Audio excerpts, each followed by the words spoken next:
자, 우리가 한 시대가 이제 좀 끝난다라고 하는 거는 여러분들은 어떤 뭐 정권이 교체되고 그죠? 정부가 바뀌고 선거가 이렇게 이루어지면은 그런 표면적인 정치 제도라든가 정치 리더의 변화에 의해 가지고 사회가 변화한다고 생각하지만 저같이 정신의학 같은 것들을 이렇게 공부한 사람은 정부가 바뀌고 대통령이 바뀌고 뭐 국회의원을 바꾸고 선거제도를 통해 가지고 뭘 바꾼다 하더라도 '아 이것이 계속 반복되겠구나.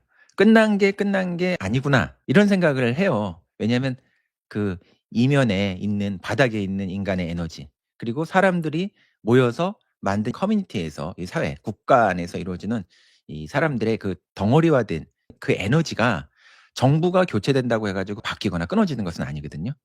그 에너지가 끊어지게 하려면은 한 시대가 다음 시대로 가려고 하면 사람들이 이전에 가지고 있었던 어떤 관성적 에너지가 끊어져서 그러니까 인간의 의식 체계도 패러다임의 전환이 와야 되고 심리적으로도 이 정서적으로도 변화가 와야 되거든요.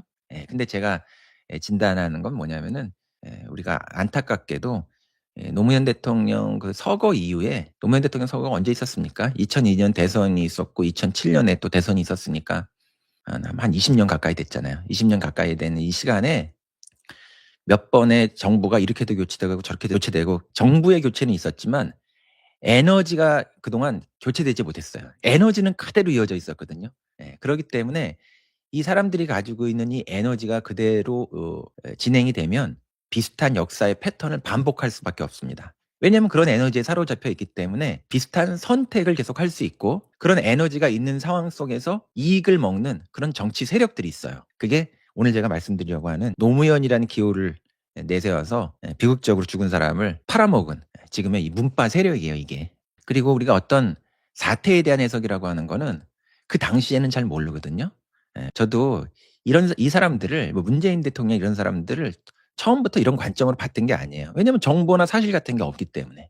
그러나 사후적으로 이루어진 일들 그리고 지금 이런 일련의 어떤 일들 그리고 이재명 대통령이라고 하는 그런 대통령의 등장 그리고 이재명 대통령이 대통령 되기 전에 강력한 리더십으로 등장을 하면서 A라고 하는 대상의 실체를 알려고 하면 A를 계속 분석한다고 해 가지고 아는 것이 아니라 옆에 있는 B를 분석함으로써 A와 B의 차이를 통해 가지고 그 기호의 의미가 드러나는 것이거든요. 이게 현대 언어학이 가지고 있는 기본적인 특징이에요. 아라고 하는 소리는 어라고 하는 소리가 있기 때문에 양성 모음은 음성 모음과의 차이 속에서 의미가 규정되는 거예요. 남자라고 하는 존재는 여자라고 하는 존재 뭐 이게 생물학적으로 뭐 이게 꼭 어느 정도 차이가 있는지 모르지만 어떤 형태의 어떤 예를 드는 겁니다. 패턴이라는 게 있다고 한다면 이런 차이를 통해 가지고 드러나거든요. 이 민족과 이 민족이 가지고 있는 특성 같은 것들도 역사적으로 공유하는 게 좀 다른 부분이 있으니까 그것도 분명히 차이가 있을 수 있겠죠. 근데 이 문재인 정부를 구성했었던 그리고 문재인 정부 이전에 노무현 대통령이 돌아가신 다음에 노무현 대통령을 사유화해서 시민이 뽑은 대통령, 시민이 지지했던 시민의 공적 기억을 자기의 기억, 자기의 재산인 것처럼 그것을 사유화하는 걸 통해 가지고 사실은 정권을 장악하고 그 정권을 운영하는 동안 아무것도 한 것이 없지만 거기에 대해서 또 어떤 속임수를 통해 가지고 뭔가 하고 있는 것처럼 국민을 그동안 계속 속여왔던 것이었죠. 그리고 또 새로운 리더십에 절대로 등장할 수 없게끔 좀 눈에 띄는 그런 리더십 정치인들이 등장을 하면 그 사람들이 이상한 이유로 사실은 하나하나씩 정치적으로 낙마하는 어떤 그런 좀 뭐랄까 석연치 않은 그런 일들도 계속 있었고 그 와중에 지금 보게 되면은 그래요. 지금 시간이 지나고 나니까 이 모든 일들이 이렇게 어떤 그림을 이제 그리게 되니까 이 세력들이 진짜 통치를 했던 때도 그렇고 집권했던 때도 그렇고 그다음에 정권을 넘겨주는 순간에도 그렇고 새로운 리더십이 등장하는 순간에도 그렇고 또 새로운 정부가 지금 들어서는 상황에서도 하고 있는 이런 일들이 일련의 어떤 연결성을 가지고 있다라고 하는 걸 우리가 이제 보게 되잖아요. 여기에 대해서 우리가 이제 그거를 좀 분명하게 다르게 해석하고 이제 판단할 수 있는 그런 시점이 지금 이제 오게 된 거예요. 그런 어떤 판단을 우리가 할 수 있는 시점이 되다 보니까 그 세력에게 그 세력 우리가 좀 눈꺼풀이 씌었었고 저도 어느 때까지는 뭐 제가 저는 정치 고관여층이라기보다는 좀 이 사회와 문명에 대해서 어 그걸 계속 이제 뭐 연구하고 깊이 한번 사유해 보는 그런 사람이기도 하고 그걸 가지고 뭔가 이론을 만드는 이론가이기도 하고 해석자이기도 했는데 특정한 진영의 어떤 것들을 가지고 이렇게 세부적으로 이런 것들을 사실 들여다보는데 제가 특별하게 관심이 있는 사람은 아니거든요. 그런데다가 인생을 좀 소모하고 싶지도 않고 그래서 그랬었는데 지금 이제 아주 긴박한 이런 사회적인 역사적 상황 안에서 제가 이걸 좀 문학 작품을 들여다보듯이 이것들을 이렇게 보게 되니까 일련의 어떤 것들이 이제 다시 해석이 되고 명확하게 된 부분이 있어요. 그래서 이제 지금 정청래발 털보교의 거의 사주가 거의 분명한 이런 정청래발 쿠데타, 당권 쿠데타 그리고 당권 쿠데타를 넘어서 가지고 정부를 흔드는 어떤 거의 역모 세력 같은 건데 이런 사람들이 이런 행위를 할 수 있게끔 큰 어떤 뭐라고 할까요? 방어막, 보호막 이런 것들을 치고 이데올로기적으로 국민을 이제 속여 왔었던 김어준 채널과 같은 이런 채널 그리고 지금은 매불쇼도 저희 판단으로는 크게 다르지 않은 채널이에요, 그 채널도.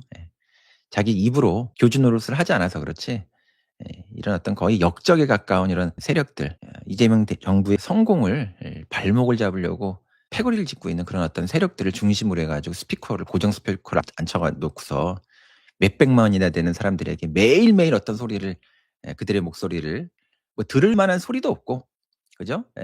시대 정신을 가지고 있는 소리도 아닌 그 왜 그런 소리를 들으면서 우리가 많은 사람들이 그 취향 공동체라고 얘기하기에는 사회에 이제 미치는 영향이 굉장히 큰데 그런 채널들 매부쇼 같은 채널도 온전한 채널이라고 제가 볼 때 할 수가 없어요. 상황을 그냥 받아들이는 것이 아니라 인제 상황에 개입해서 올바르게 이거를 좀 바꿔야 된다고 생각이 듭니다.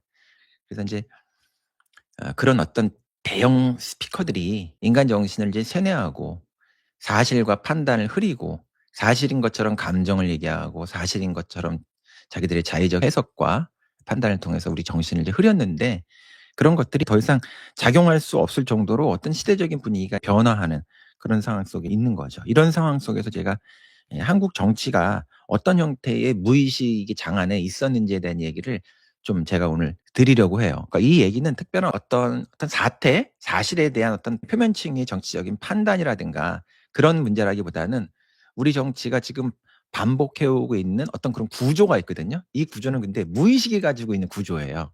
그래서 사회적으로 발생한 어떤 사건이라든가 또 사회적으로 늘상 이렇게 캐치프레이즈를 내세우는 정치적 구호 같은 것이 있거든요. 기호학적 관점에서 보면 구호라고 하지만 그걸 기표라고 하는데 기호학적 관점에서 보면 그것도 기호예요. 어떤 특정한 사람이라든가 어떤 특정한 선동적인 프로파간다라든가 예? 어떤 캐치프레이즈라든가 오늘날식으로 얘기하면은 가장 대표적인 것이 검찰 개혁과 같은 이런 캐치프레이즈 있죠. 이런 것들도 기호학적 관점에서 보면 하나의 기호 기표 어떤 기호가 표현된 것이거든요. 근데 그런 표현들이 그런 방식으로 왜 이렇게 계속 저 사람들은 저 얘기를 입에 거품을 물고 저렇게 강력하게 얘기하나. 그리고 왜 저것밖에 얘기하지 못하나. 그리고 전가의 보도처럼 왜 저것만 이야기하나. 이런 것들도 그 어떤 무의식적 구조가 있어요. 그 정신의 무의식적 구조와 에너지가 있기 때문에 그 에너지에 입각해 가지고 그런 것을 계속 발설할 수밖에 없거든요. 어떤 하나의 현상이 있지만 제가 그 얘기하잖아요. "모랄을 보지 마시고 에틱을 보셔라." 이 사태만을 보게 되면 요렇게 보이지만 그것을 둘러싼 구조 속에서 보게 되면 1인 1 표제, 1인 1 표제 민주주의 하는 것처럼 얘기했지만 1인 1 표라고 하는 것이 지금 구조적으로 보니까 어땠습니까 이게? 당권 쿠데타를 위한 빌드업의 과정이란 말이에요. 정청래라는 사람이 그리고 정청래를 사주하고 있는 세력이 민주당이라고 하는 그 내부 구조 안에서 자기의 의지를 발휘를 마음대로 할 수가 없기 때문에 그것을 외부에 있는 군중화된 시민을 동원함으로써 이 내부에 있었던 이 조직의 디자인을 조직의 시스템을 무력화시키려고 하는 그런 당권 쿠데타의 일부란 말이에요. 이런 거를 우리가 봐야 되는 것처럼 이 어떤 구조를 잠깐 제가 오늘 좀 말씀드리는 거 그 정도를 말씀을 드리고 다음번에 이 얘기는 또 이어가서 이 해서 좀 드릴게요.